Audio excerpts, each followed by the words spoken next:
Sabi niyo po, hindi niyo nga ako kilala, ate. Hindi, kasi masarap nakikita kita sa TV. Good vibes, mga working beshies! Kung nandito ka ngayon, chances are, pagod ka. Or at least, mentally pagod.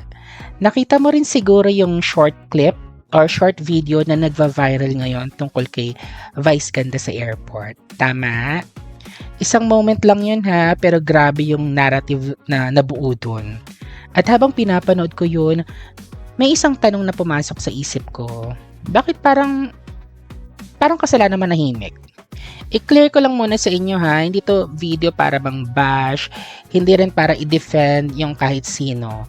Kasi mas interesado ako sa bakit ganito tayo mag-react. Kasi kung tutuusin yung nakita natin, isang eksena lang yun eh.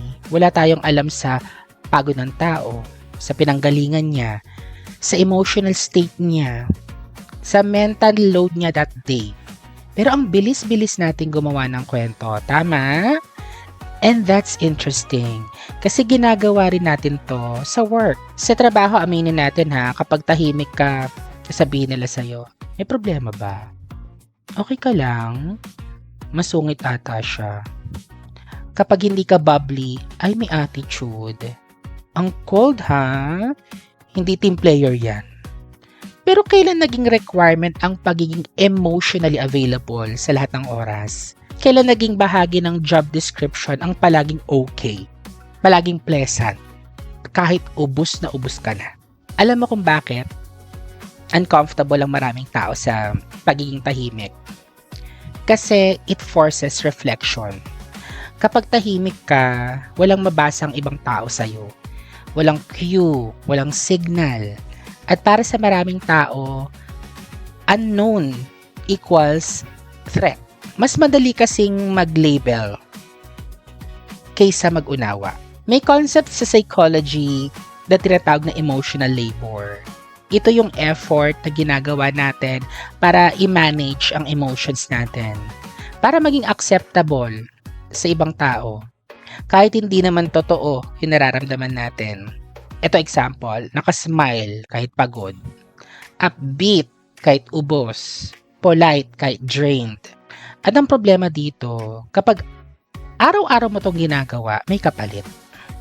Studies show that constant emotional labor leads to faster burnout, emotional exhaustion, disengagement at work. So, kapag pinili mong manahimik minsan, hindi yun katamaran ha, hindi yun attitude. Self-regulation yun.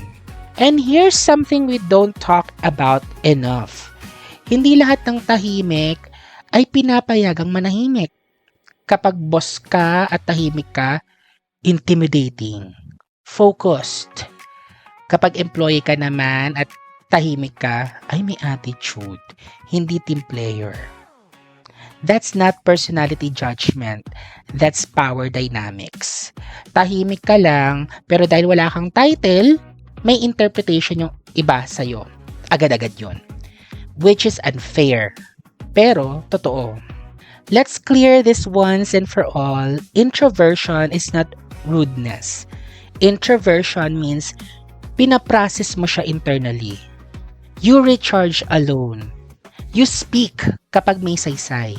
Pero sa work culture natin, alam mo, kapag madalas tahimik ka, napagkamalan ka, hindi ka interesado. Bastos ka. Diba? When in reality, it's often depth. Some people don't talk too much because they're actually thinking. Now, let me ask you something real. Have you ever forced yourself to smile kahit ubos ka na? Makipag-small talk kahit drained ka? Maging okay kahit hindi? That's emotional labor again. At ang kapalit nun, matagal na pagpapanggap. Burnout, resentment, emotional numbness. Hindi ka nagiging mas professional. Nagiging mas pagod ka lang. Ito important distinction to ha. Silence is not disengagement. Disengagement is not caring. Disengagement is not trying. Disengagement is not showing up. Silence can be focusing, regulating emotions, protecting mental space. Tahimik ka, pero present. And that matters. Here's the reframe I want to offer you, Beshi. Kasi hindi lahat ng katahimikan, kabastusan. Minsan, pahinga lang siya. Hindi lahat ng professionalism kailangan may charm, kailangan nagper-perform, kailangan may emotional display. At hindi lahat ng respeto kailangan nakasmile. Kailangan naka-announce. Sometimes, doing your job well, quietly, is enough. Ako nga mismo may mga araw na ganito.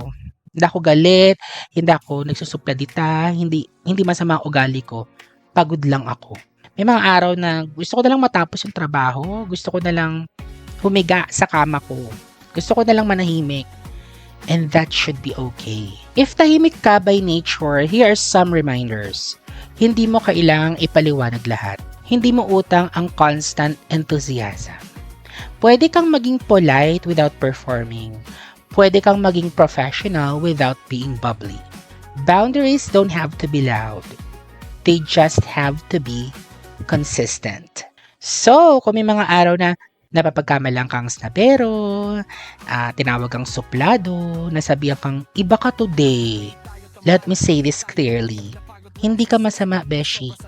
Hindi ka rude, hindi ka suplado. Pinoprotektahan mo lang yung natitira mong energy. At valid yun. Gusto kong marinig sa'yo, Beshi. Question lang. Mga tanong lang. Ikaw ba tahimik ka kapag pagod?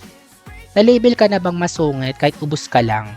Sa tingin mo ba dapat lang palaging pleasant sa trabaho? Comment below. Kung working beshi ka rin na pagod pero lumalaban, tahimik pero may ginagawa, hindi dramatic pero may boundaries, follow mo tong channel ko. Work talk tayo dito. Walang paninira, walang toxic motivation, good vibes lang. Tag mo na rin yung work beshi mo na napapagkamalang suplada, pero pagod lang. Good vibes! Sa trabaho ngayon, parang kailangan may personality ka eh. May energy, may performance. Nakala mo naman kailangan kumain ng apoy para ikaw yung top employee. May beshi tao tayo, hindi tayo rechargeable battery. Kaya gustong gusto ko tong The Juice Black Coffee. 3 segundo lang, gising ang isip ko. Walang sugar, walang taba, low drama, high value. Kaya kung ganito ka rin mag-work, kaya ko? I-click mo na yan sa yellow basket. Pause muna. Imagine coming home na parang naka-hotel ka araw-araw. Welcome to Elijah Hotel and Residences, where rent-to-own living meets quiet luxury. Hindi lang ito kondo. This is a space designed to match your lifestyle, from 1 up to 3 bedrooms with freedom to personalize your style, your comfort, your calm. Enjoy hotel-inspired amenities made for everyday living. Dito, hindi mo kailangang lumayo para magpahinga. You simply come home. If you're ready to elevate the way you live, message us now and own your space at Elijah Hotel and Residences. Hustle, grow, tara na, let's go.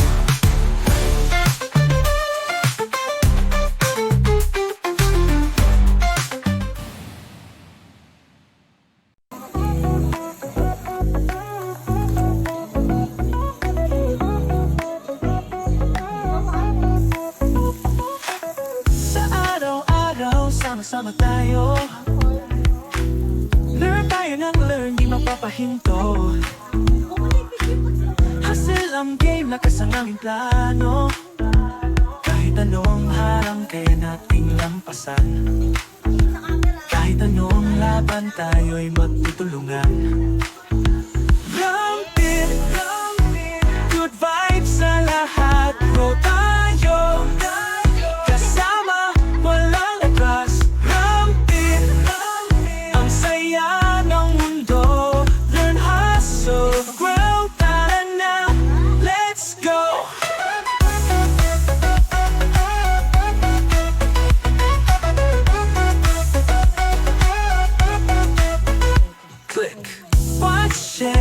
Magsisisi mga kwento, tips at love trips. Sige dito sa Rambil, lahat ay pwede. Kaya sabay na, itaas ang kamay. Good vibes, learn, hustle, let's all aim high. Tara na, wag na magantay.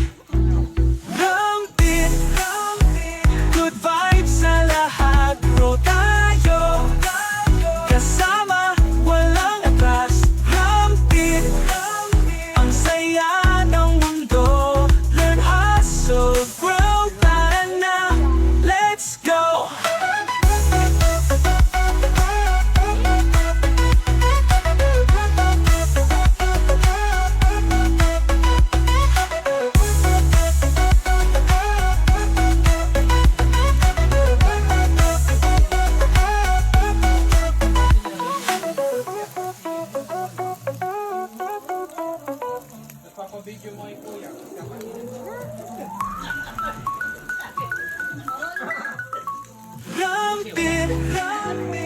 good vibes sa lahat. Grow tayo, kasama, walang atras. Rambin, ang saya